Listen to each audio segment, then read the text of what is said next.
Sure, guys, welcome back to Speaker Nawe.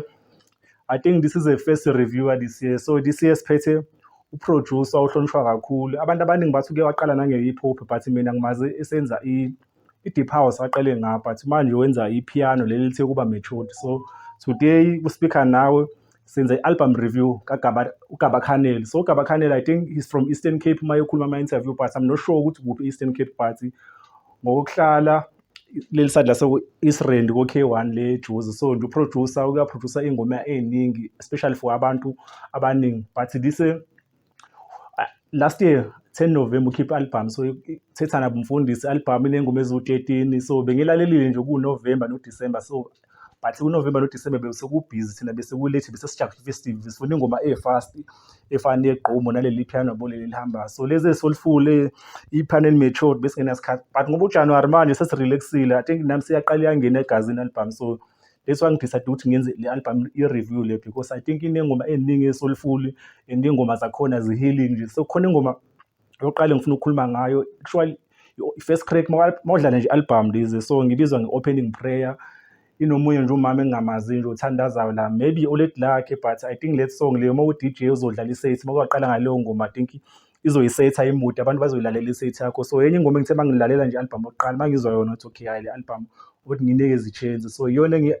engilalelile engayithanda and there's also another song eNozano I think i-music video yakhona iphumile like 3 weeks ago so ibizwa i-Blue Tick le ukuthi ngangi-Blue Tick mdala masinenkinga zethu nathi usiphendule yabo so ingoma nami ngithe mangilalela nga-relate kuyona I think abantu abaningi bazoyi-enjoya imnandi i-music video yakhona nje isikhona naku-channel ngiyibonile idlala i-clean ngale ndlela so enye into engiyinotisile mangithi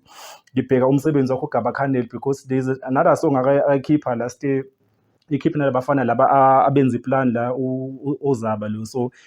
anything yalo mjidelo i-clean ama-photo shoot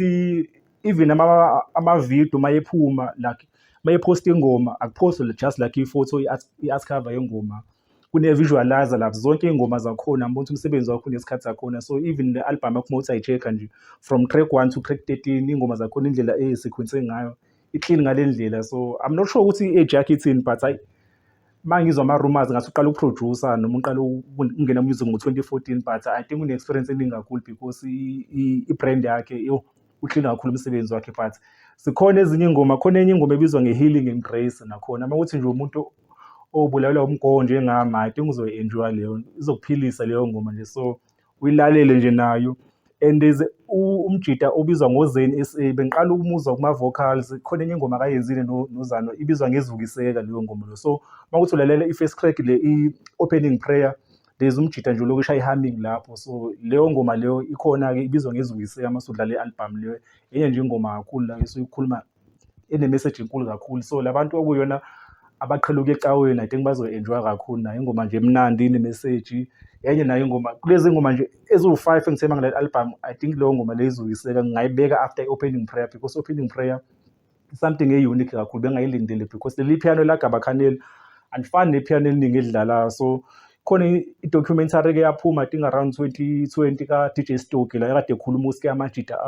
okuyona amfundise umusic so I think one of the name akan-mention Stoki leyo documentary uGaba Khanele la ukuthi omunye umjida ayefunda nesikoleni so yena oyesevele already good kwi-mixing naku-production so abanye abantu abambonisa i-direction na so ngaleso sikhathi baba abantu abadlala kakhulu i-deep house besayibiza ngenumber before bemove beya kuma-piano so I think uGaba Khanele omunye umuntu okumele simhloniphe kakhulu makuzwa kuma-piano especially makuzwa kuleli piano elisolifuli lethanda ukuba ne-jazz nje yabo leli piano lingathi li-deep house I think li-between i-deep house ne-jazz I think umuntu engamcompare naye abadlala ipiano cishe elifane uKelvin Momo so ayibona abantu nje ngoba kuJanuary nje singafuna emsindo asinaso ngempela isikhathi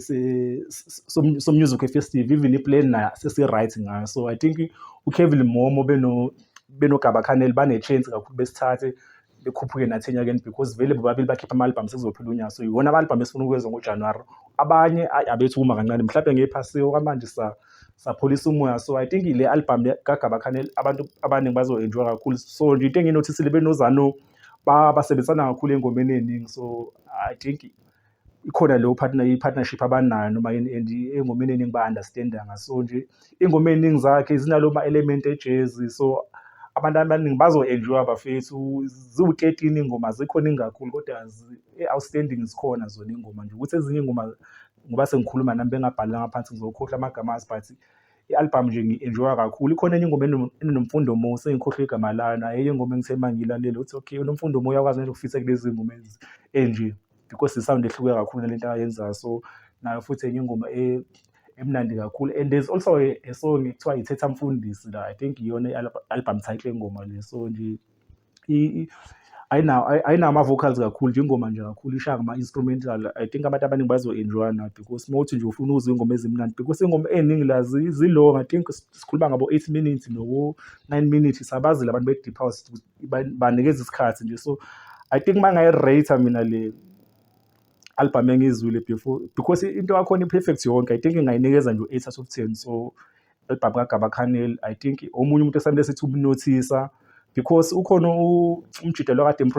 emproducela khona i-EP yade bekhiphe no-Russell Zuma laphana. So khumbula khona le ngoma bebikhiphile Hila Inhliziyo Yami. So I think abanye abantu abashayelisa uRussell Zuma ezebe lento akayiyona la. So I think uGaba Khanele uyawa-deserve ama-flowers akhe esaphila. So thina so-speaker now hayi siyamnika, especially since kuthiwa from Eastern Cape. So abantu base-Eastern Cape kule show sibathanda kakhulu, ibona abantu esifocus kakhulu kubona. So shout out to uGaba Khanele bafethu. I hope this year uzosizela noma i-EP noma i-album bafethu, but kule ayikhiphe lo kwamanje engathi ukukhipha ama-music video nje bebaningi, because i-album ingoma eningi kakhulu ezimnandi. So ngoba sikhona nje sengiyibonile i-boutique engathi ngaba khona ishuthwa enye sithi ukumbona kancane, because la majida lawa afana noGaba Khanele bafocusa kakhulu ba-mixing nama-gig. Abantu abaningi ababazi, ezinye iy'ngoma zabo siyabazi njenga iHila Inhliziyo Yami, but asikwazi ukuthi sithi uma sizingoma sibe nobuso lo, because bayafihla kakhulu, bafocusa kakhulu ku-production, bawo-producer bayavalela endlini. So I hope sombona uGaba Khanele even nakuma-gig bafethu, komthatha ko-Highness ko-East London, ake bethi ukumbhuka, because bafethu is from this side, even underground. So ama-promoters bafethu ake besibhukhele uGaba Khanele, si-right ngoyangistana awe.